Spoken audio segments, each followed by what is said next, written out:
only test on one day. India, England, Australia. For a plucky big three-side slayer. What a player. What a player. What a player. Discussing zinger bells and white balls to hells.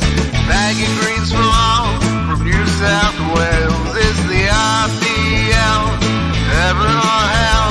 Will the 100 fail or do quite well? What a player! What a player! What a player!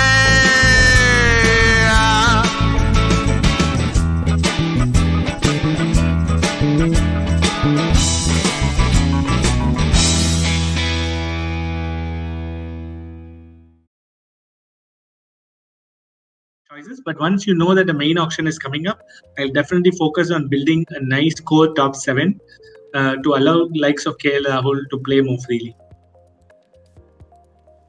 Yeah, moving on to the next team, Rajasthan Royals. They started off pretty well. They almost won their first match, courtesy Sanju Samson's brilliant innings. But there were a lot of talks about whether he should have taken that single or not. And again, but his consistency also plagued them. And they also, at the end of the day, what happened is like they had only 4 foreign players to choose from, and they were playing all 4 of them. So that definitely hurt them. So what are your views on the Rajasthan Royals and how they were placed this year? Yeah, again, you're spot on. Without Archer, Stokes, it becomes extremely hard. And Archer was their key bowler last season. He used to get them early breakthroughs. This year, they don't have that kind of a bowling strength. Butler just got into form towards the last game against Hyderabad. So, before the season started, if you had asked me where Rajasthan Royals will be placed, I would have said in the bottom 2 for sure. And I think they would have ended the season like that only. They don't have a middle order to boast about. They're too reliant on Butler, Archer, Stokes, those guys. Morris has been really good. He generally doesn't complete a season due to injuries. This year he's been very fit. He's done very well.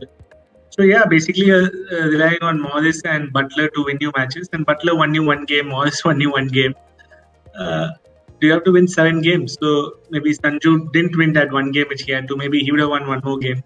But can you get 7 wins out of this team? And maybe after that you have to win the playoffs as well? I don't think so. So I think they've done as per expectation. The odd win here and there and challenging teams.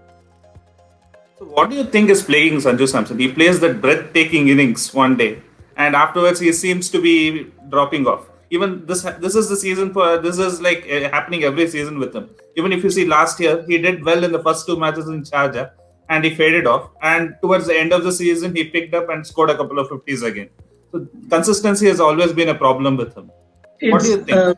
Not easy, Vishak. So the thing is, if I play like KL Rahul without playing less riskier shots, then the chances of me succeeding will be higher. I think one of the problem, it's not a problem. I think the Sanju's game is like that. He plays a risky game. He tries to hit sixes whenever possible and he gets out. He's not a guy who's going to play consistently at 115, 120 strike rate. I think he looks at wanting to play at 140, 150. And when you start taking a risk in the T20 format, the chances of success is obviously going to be much lower.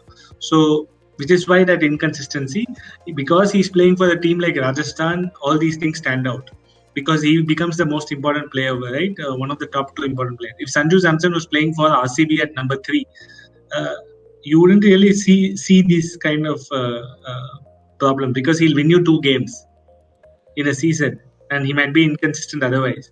Which is why Sanju Samson at number 3 for RCB would give you guys a completely different perspective about Sanju Samson. That's my view. Because he's your most important player for RR and you're expecting him to perform every single game, which is not possible.